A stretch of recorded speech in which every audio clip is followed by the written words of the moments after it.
சாதாரணமாக ஜோதிடம்னு நம்ம பார்க்க போனால் ஜோதிட கட்டங்கள் மொத்தம் 12 இருக்கும். இந்த 12 கட்டங்களுக்கு ஒவ்வொரு கட்டத்துக்கும் 10 வருடம்னா 12 கட்டங்களுக்கு 120 வருடங்கள் இருக்குது. ஒரு மனிதனுடைய ஆயுள் என்பது 120 வருடம். இந்த 12 கட்டங்களுக்கு 9 கிரகங்கள் இருக்குது. இந்த 9 கிரகங்களுக்கும் திசை 120 தான் வரும். அதில் முதல்ல பார்த்தீங்கன்னா கேது தசைக்கு 7 வருடமும், சுக்கிர தசைக்கு 20 வருடம், சூரிய தசைக்கு 6 வருடம் வரும், சந்திர தசைக்கு 10 வருடம், செவ்வாய் தசைக்கு 7 வருடம், ராகு தசைக்கு 18 வருடம், குரு தசைக்கு 16 வருடம், சனி தசைக்கு 19 வருடம், புதன் தசைக்கு 17 வருடம். இது எல்லாத்தையும் கூட்டினா 120 வருடம் வரும்.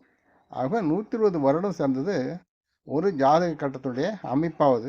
ஒரு ஜாதக கட்டத்துக்கு 10 வருடம்னு பார்க்கும்போது 120 வருடம் ஆகுது. ஆக ஒரு மனிதனுடைய ஆயுள் என்பது சராசரியாக 120 வருடம்.